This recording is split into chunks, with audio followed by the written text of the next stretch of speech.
اعوذ باللہ من الشیطان الرجیم بسم اللہ الرحمن الرحیم الحمدللہ رب العالمین والصلاة والسلام علی سیدنا و مولانا ابی القاسم محمد اللہم صلی علی محمد و آل محمد و آلہ الطیبین الطاہرین المعصومین المظلومین المنتجبین الاخیار ولعنت اللہ علی اعدائهم الاشرار اما بعد فقال اللہ تبارک و تعالی فی کتابہ المبین بسم اللہ الرحمن الرحیم انا اعطیناک الکوثر فصل لربک وانحر ان شانئک هو الابتر۔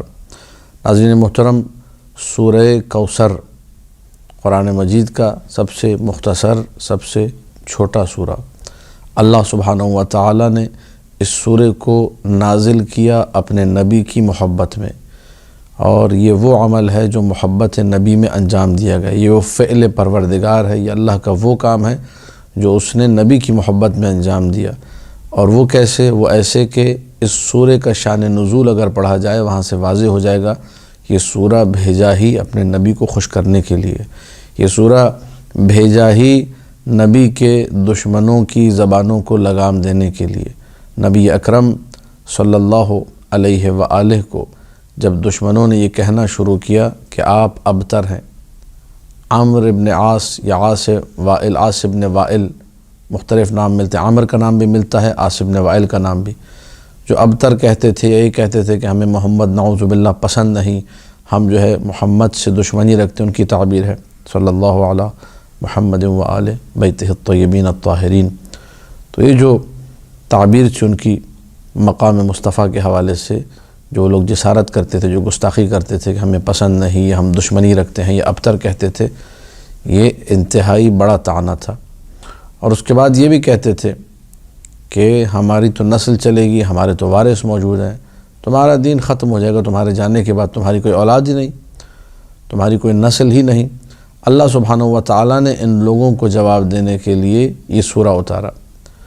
اچھا، اب یہاں پر یہ بات قابل غور ہے کہ یہ طعنہ ایسا تھا، طعنے اور بھی قرآن میں ذکر ہوئے ہیں، نبی اکرم کو جو طعنے دیے گئے، کفار نے کہا انک لمجنون، اے نبی تم مجنون ہو۔ قرآن نے جواب دیا لست بمجنون، آپ مجنون نہیں، بات ختم ہو گئی۔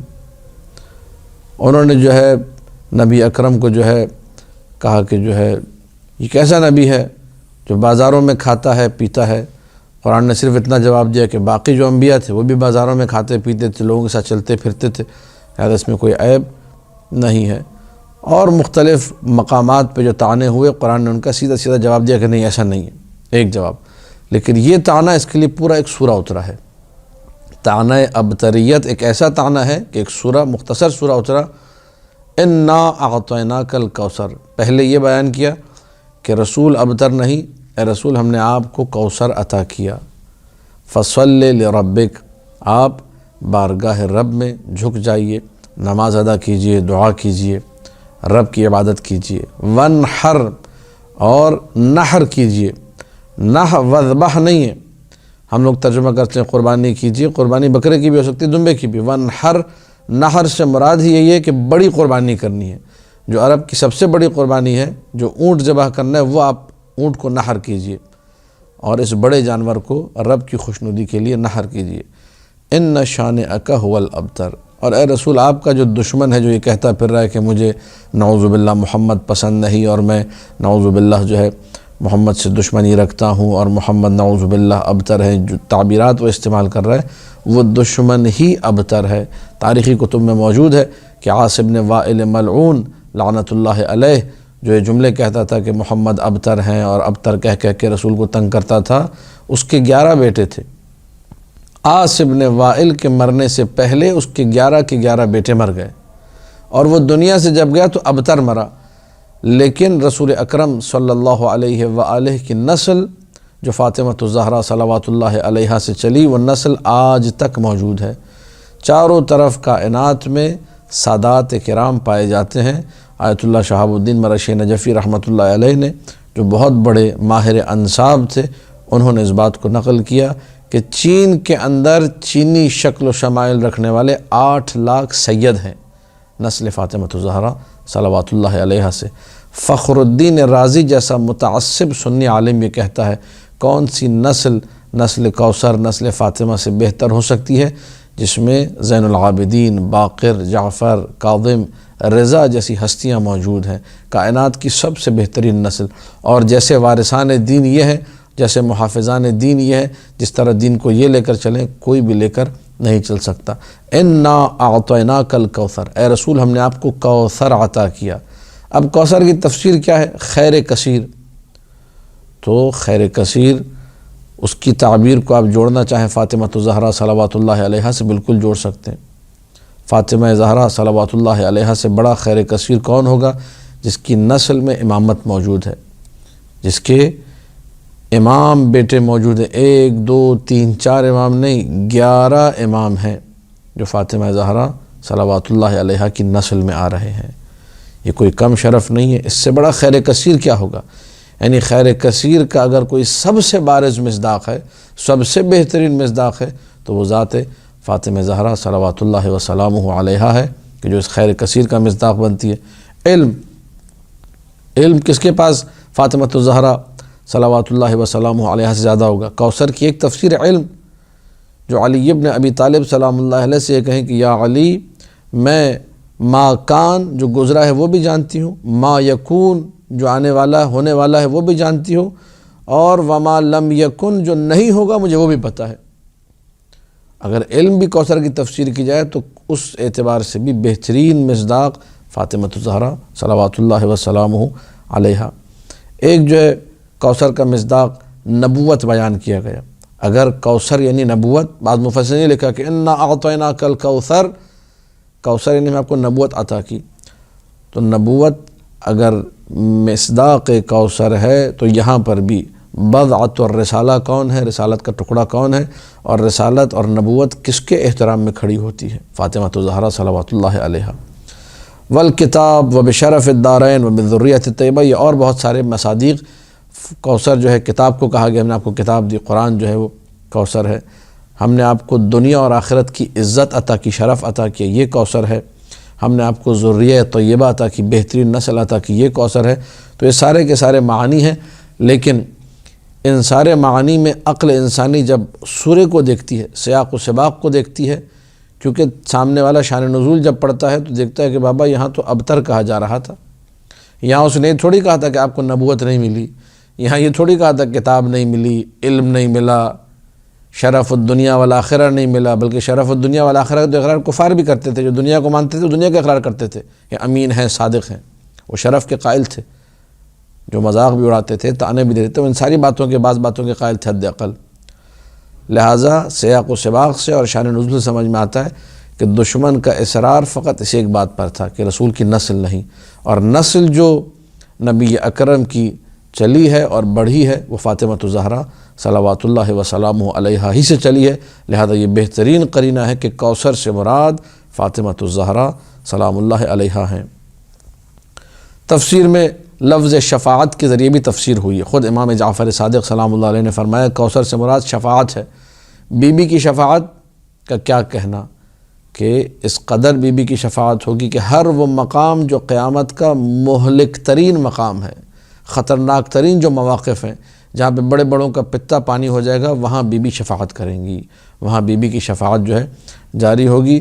یہاں تک کہ تعبیر روایت ہے بی بی کی جو چادر کے دھاگے ہیں ان سے لٹک کے لوگ جنت میں داخل ہوں گے۔ اس قسم کی تعبیرات، یعنی ہلکا سا بھی کسی کا فاطمہ زہرا سے محبت کا سلسلہ ہوا اور فاطمہ زہرا کا عقیدت مند بنا اور بی بی کی خاطر آگے بڑھا، خداوند متعال اس کی مشکل کو آسان کرے گا۔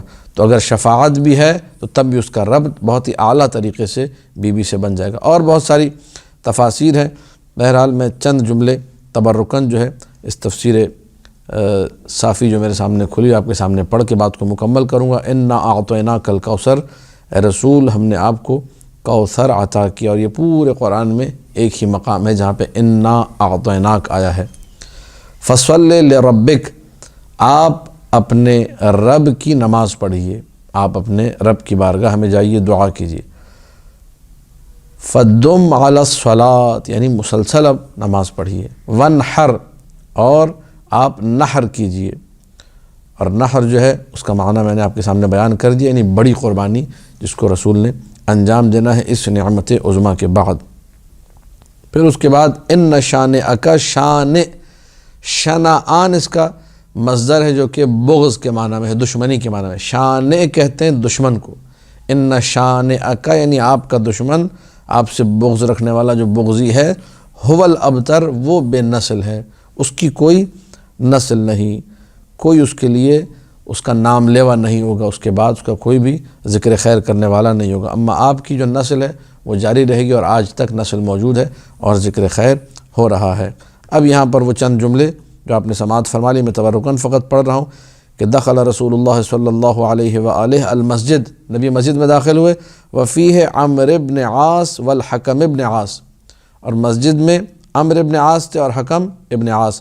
فقال عمر نے یہ کہا، یا ابا الابتر یعنی نعوذ باللہ اے بے نسل، وکان الرجل فی الجاہلیہ، اور یہ جو ہے ایک شخص تھا جاہلیت میں جو کہ جو ہے اگر اس کی اولاد نہ ہوتی ہو تو اس کو ابو الابتر کہا جاتا تھا۔ اذا لم یکن لہ ولد سمی ابتر، زمان جاہلیت میں اسلام کے آنے سے پہلے کسی کی بھی نسل نہ ہوتی، کہتے تھے یہ ابتر ہے۔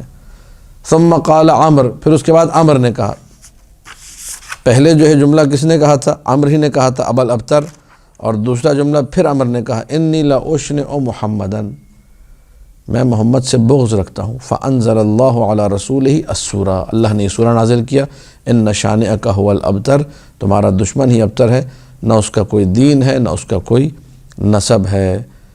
حدیث موجود ہے ثواب الاعمال میں، اور کتاب مجمع البیان تبریسی رحمۃ اللہ علیہ میں امام جعفر صادق صلوات اللہ وسلامہ علیہ سے، من کانت قراءتہ انا اعطیناک الکوثر، جس کی قراءت میں انا اعطیناک الکوثر رہے، مسلسل یہ سورہ پڑھتا رہتا ہے، فی فرائضہ و نوافلہ، اپنی جو ہے واجب نمازوں میں فرائض، مستحب نمازوں میں نوافل، سقاہ اللہ من الکوثر یوم القیامہ، اللہ اسے روز حشر کوثر سے سیراب کرے گا۔ وکان محدثہ عند رسول اللہ صلی اللہ علیہ وآلہ فی اصل طوبہ، اور وہ جو ہے رسول اکرم سے گفتگو کرنے والوں میں ہوگا فی اصل طوبہ، خود طوبہ، طوبہ وہ مقام جہاں رسول اللہ اور امیر المومنین ہے جس گھر میں، وہاں یہ رسول سے اس کو گفتگو کا شرف ملے گا۔ تو یہ ایک جو ہے بہت بڑا شرف ہے، بہت بڑا مقام ہے۔ اب یہ کان محدثہ، چاہے رسول سے گفتگو کرے یا بعض جو تفاسیر ان کے مطابق، بعض تراجم کے مطابق یہ سورہ، خود سورہ ایک مجسم شکل میں اس سے جو ہے گفتگو کرے گا۔ بہرحال دعائے خداوند متعال سے ہمیں اس سورہ عظیمہ کو پڑھنے کی توفیق عطا کرے، سورہ کوثر کو پڑھنے کی توفیق عطا کرے، مسلسل واجب نمازوں میں بھی اور مستحب نمازوں میں بھی سورہ کوثر پڑھتے رہیے۔ خداوند متعال ہم سب کی توفیقات میں اضافہ کرے، ہمیں محمد و آل محمد کے محبین میں سے قرار دے اور ان کے دشمنوں پر لعنت بھیجنے والوں میں سے قرار دے۔ والسلام علیکم ورحمۃ اللہ وبرکاتہ۔